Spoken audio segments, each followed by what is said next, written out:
সকলোকে পুনৰবাৰ স্বাগতম জনাইছোঁ স্মাৰ্ট লাৰ্ণিং ইউটিউব চেনেলটোলৈ। আজি আমি যিটো আমাৰ আপকামিং ইণ্টাৰভিউ এক্সাম আছে, যিটো আমাৰ ভাইভা অনুষ্ঠিত হ'ব গ্ৰেড 4-ৰ ক্লাছ 8 লেভেল আৰু ক্লাছ 10 লেভেলৰ, তাত কি কুৱেশ্যন আহিব পাৰে সেই বিষয়ে আলোচনা কৰিম। বহুতে কমেণ্ট ছেকশ্যনত কৈছিলে যে ভাইভাৰ ওপৰত ক্লাছ আনিব লাগে। আজি আমি এই ভাইভাৰ ক্লাছটো আনিছোঁ। ভাইভাত আহিব পৰা সম্ভাৱ্য যিমান কুৱেশ্যন আছে আমি চিৰিজটোত কমপ্লিট কৰিবলৈ যত্ন কৰিম। আজি হৈছে পাৰ্ট 1। আপোনালোকে কেনেকৈ ফুল মাৰ্ক আনিব পাৰিব, ভাইভা লাগিলে 5 মাৰ্ক কৰক 15 মাৰ্ক কৰক, আপোনালোকে কেনেকৈ ভাইভাৰ সম্পূৰ্ণ মাৰ্ক আনিব পাৰিব সবিশেষ এই ভিডিঅ'টোৰ জৰিয়তে আজি আহিব পৰা কুৱেশ্যনসমূহ চাই লওক। ব'লক ভিডিঅ'টো ষ্টাৰ্ট কৰোঁ। এতিয়া আপোনালোকে চাব পাৰে যে ভাইভাত আপোনালোকে কি কুৱেশ্যন চাব। প্ৰথমতে আপোনালোকে নিজৰ যিটো পৰিচয় আছে সেইটো সংক্ষেপে এতিয়াৰ পৰাই কোৱাৰ যত্ন কৰক। যে আপোনাক যেতিয়া আপুনি ইণ্টাৰভিউ ৰুমত সোমাব, তেতিয়া প্ৰথমতে আপুনি চেয়াৰত বহাৰ পাছতেই প্ৰথমৰ যিটো কুৱেশ্যন হ'ব আপোনাক সুধিব যে সংক্ষেপে আপোনাৰ পৰিচয় দিয়ক। দেন আপুনি কেনেকৈ পৰিচয়টো দিব লাগিব সেইটো কিন্তু আপুনি প্ৰেক্টিছ কৰিব লাগিব। আপুনি কেনেকৈ ক'ব যে আপোনাৰ কিবা এটা নাম আছে, সেই নামটো ক'ব যে মোৰ নাম অমুক, মই অমুক জিলাখনত থাকোঁ, অমুক জিলাখনৰ বাসিন্দা। আপুনি ক'ত নিজৰ প্ৰাথমিক শিক্ষা সমাপ্ত কৰিছে, আপুনি ক'ত নিজৰ হাইস্কুলীয়া শিক্ষা সমাপ্ত কৰিছে, আপুনি ক'ত উচ্চ শিক্ষা গ্ৰহণ কৰিছে, মানে ধৰি লওক হায়াৰ ছেকেণ্ডেৰীলৈকে। কাৰণ গ্ৰেড 4তো আপোনালোকে মেক্সিমাম যিটো আপোনাৰ কোৱালিফিকেশ্যন হায়াৰ ছেকেণ্ডেৰী হ'ব, ক'ৰ পৰা কমপ্লিট কৰিছে, যদি কোনোবা হায়াৰ ছেকেণ্ডেৰী কমপ্লিট কৰিছে বা যদি কোনোবাই ক্লাছ 10লৈকে পঢ়িছে, কোনটো স্কুলত পঢ়িছে আপোনালোকে, কিমান চনত পাছ কৰিছে, সেইখিনি আপোনালোকে জনাব। লগতে নিজৰ পৰিচয় জনোৱাৰ সময়তে আপোনালোকে হবিটো, যিটো হবি আপোনালোকে যিটো কাম কৰি ভাল পায়, বা যিটো কামত আপোনাৰ ইণ্টাৰেষ্ট আছে, সেইটো আপুনি নিজৰ পৰিচয়টো দিব পাৰে। বা পাছত ইণ্টাৰভিউজনে আপোনালোকক সোধাৰ সম্ভাৱনা থাকেই যে আপোনালোকৰ হবি কি বা আপুনি কি কৰি ভাল পায়। সেইটো পইণ্ট মই আপোনালোকক ইনক্লুড কৰিছোঁ। আপোনালোকে চাব পাৰে যে আপুনি কি কৰি ভাল পায়।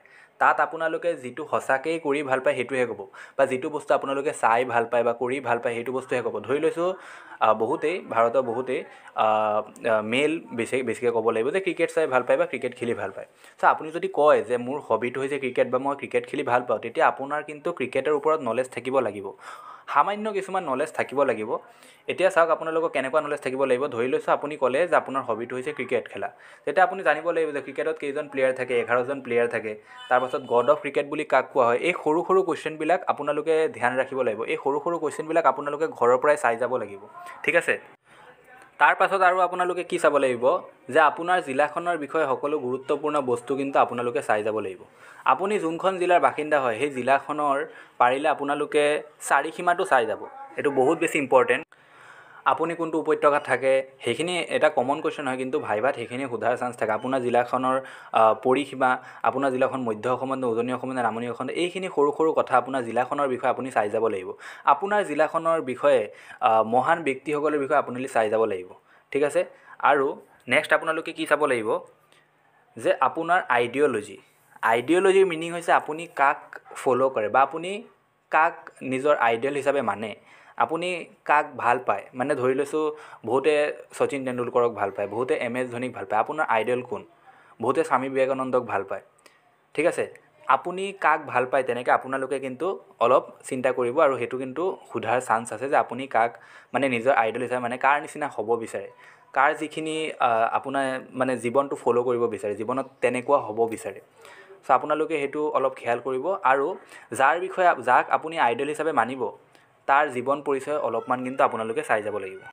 এতিয়া ধৰি লৈছোঁ কোনোবাই আমাৰ জুবিন দাকে আইডল হিচাপে মানে, জুবিন দাৰ বিষয়ে আপোনালোকে অলপ সম্যক জ্ঞান এটা আহৰণ কৰিব লাগিব। তেওঁৰ বিষয়ে, তেওঁৰ জীৱনৰ বিষয়ে অলপ কুৱেশ্যন আহিব পাৰে ধৰি লৈছোঁ, বা আপোনাৰ যোনেই আইডল হয় তেওঁৰ বিষয়ে কিন্তু অলপ চাই যাব লাগিব। কোনোবাৰ স্বামী বিবেকানন্দ হ'ব পাৰে, ঠিক আছে, বা কোনোবাৰ বুদ্ধদেৱো হ'ব পাৰে, কোনোবাৰ মহাত্মা গান্ধী হ'ব পাৰে। চবৰে আইডল বেলেগ বেলেগ হ'ব পাৰে। আপোনালোকে কিন্তু নিজৰ আইডলৰ বিষয়ে, নিজৰ আইডলৰ কোনটো বস্তু আপোনাৰ ভাল লাগে সেইটো আপোনালোকে চাই যাব।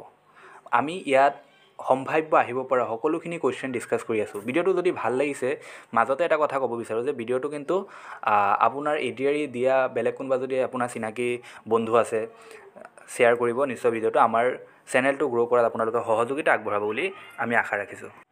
নেক্সট এতিয়া আৰু এটা গুৰুত্বপূৰ্ণ কথা আপোনালোকে চাব লাগিব, আপোনাৰ নামৰ অৰ্থ। আপোনাৰ সকলোৰে কিবা এটা নাম আছে, এই নামটোৰ অৰ্থ এটা থাকে। আপোনালোকে গুগলত ছাৰ্চ কৰি চাই ল'ব যে অৰ্থটো কি। সেইটো কিন্তু দেখা যায়, সেইটো কিন্তু ইণ্টাৰভিউত সোধে প্ৰায়, যে আপোনাৰ নামৰ অৰ্থটো কি। আপোনাৰ নামৰ অৰ্থটো আপোনালোকে চাই যাব গুগলত ছাৰ্চ কৰি পেলাই, আৰু সেই নামৰ কোনোবা মহান ব্যক্তিৰ বিষয়ে চাই যাব। ঠিক আছে। এতিয়া কাৰোবাৰ নাম হ'ব পাৰে যে আপোনাৰ নাম যিয়েই হওক আপোনাৰ নাম, এনেকুৱা নামৰ কোনোবা মহান ব্যক্তি থাকিব পাৰে, তেওঁৰ বিষয়ে আপুনি কিন্তু অলপ চাই যাব। ঠিক আছে। এতিয়া কাৰোবাৰ নাম ৰোহিত থাকিব পাৰে, তেওঁ ৰোহিত থকাজনে ৰোহিত শৰ্মাৰ বিষয়ে জনাটো অলপ ইম্পৰ্টেণ্ট। মই এক্সাম্পল এটা দিছোঁ। চ' আপোনালোকে এনেকৈ আপোনাৰ নিজৰ নামৰ লগত মিলোৱা কোনোবা মহান ব্যক্তিৰ বিষয়ে অলপ চাই যোৱাটো অতি দৰকাৰী। নেক্সট পইণ্টটো মই কি ইনক্লুড কৰিছোঁ যে আপোনাৰ জিলাৰ মহান ব্যক্তিসকলৰ বিষয়ে চাই যাব। এইটো পইণ্ট অলৰেডি মই আগতো কৈছোঁৱেই ভিডিঅ'টোত। আপোনালোকে কিন্তু নিজৰ জিলাৰ মহান ব্যক্তিসকলৰ বিষয়ে চাই যাব লাগিব। এতিয়া ধৰি লৈছোঁ যে মই যেনেকৈ নগাঁও জিলাৰ বাসিন্দা, মই চাই যাব লাগিব যে নগাঁও জিলাৰ মই মহাপুৰুষ শ্ৰীমন্ত শংকৰদেৱৰ বিষয়ে চাই যাব লাগিব, যিহেতু তেওঁৰ নগাঁও জিলাৰ বৰদোৱাত জন্ম হৈছিলে। আপোনালোকে যোনটো জিলাতে বাস কৰে, আপুনি যদি মাজুলীত আছে, মাজুলীৰ ৰাসৰ বিষয়ে আপুনি জানিব লাগিব। কিবা এটা মহান কাৰ্য যিটোৰ বাবে গোটেই অসমত আপোনাৰ জিলাখন বিখ্যাত, বা আপুনি যোনখন জিলাত থাকে সেই জিলাখনৰ কোনোবা নহয় কোনোবা মহান ব্যক্তিসকলৰ বিষয়ে আপুনি চাই যাব। যোন জিলাতে থাকে সেইখন জিলাৰ মহান ব্যক্তিসকলৰ বিষয়ে, মহাপুৰুষসকলৰ বিষয়ে আপুনি চাই যাব। এতিয়া এই সকলোখিনি কুৱেশ্যন আপোনালোকে চাই যাব, আৰু নেক্সট পাৰ্টটো সোনকালে আনিম আৰু কিছুমান সম্ভাৱ্য কুৱেশ্যন লৈ পেলাই। আটাইতকৈ ইম্পৰ্টেণ্ট বস্তুটো হৈছে, মই প্ৰতিটো ভিডিঅ'তে সেইটো উল্লেখ কৰিছোঁ, আগৰ এটা যিটো ভাইবা ইণ্টাৰভিউৰ কিছুমান ভিডিঅ' দিয়া হৈছিলে, সেইটো ভিডিঅ'টো মই উল্লেখ কৰিছোঁ যে আপোনাৰ মেইন কি, আপোনাৰ মেইন শক্তি, আপোনাৰ মেইন পাৱাৰটো হৈছে ইণ্টাৰভিউৰ বাবে নিজৰ ছেল্ফ কনফিডেঞ্চ।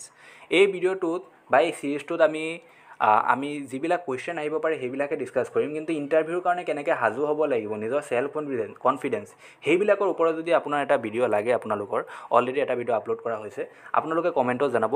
আৰু এইটো ভিডিঅ', আজিৰ ভিডিঅ'টো কেনেকুৱা লাগিছে আপোনালোকে জনাব। ভিডিঅ'টো যদি ভাল লাগিছে, ভিডিঅ'টো লাইক কৰিব, শ্বেয়াৰ কৰিব, চেনেলটো সহযোগিতা কৰিবলৈ আমাক সহায় কৰিব বুলি আমি আশা ৰাখিলোঁ। Thank you so' much.